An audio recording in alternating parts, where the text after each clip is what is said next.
भारताच्या ऑपरेशन सिंदूरला उत्तर म्हणून पाकिस्तानने देखील भारताच्या काही भागावर मिसाईल अटॅक केलेला आहे।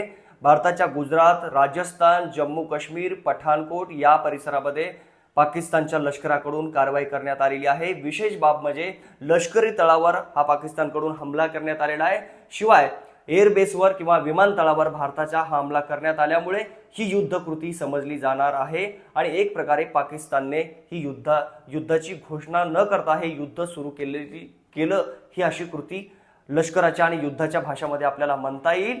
70 मिसाईल आतापर्यंत भारताच्या विविध भागावर पाकिस्तानने सोडल्या, मात्र भारताची एअर डिफेन्स सिस्टम S-400 या सिस्टीमने त्याला नाकामयाब करण्यात आलेलं आहे आणि ह्या सगळ्या मिसाईल हवेतच नष्ट करण्यात आल्याची माहिती सध्या मिळते।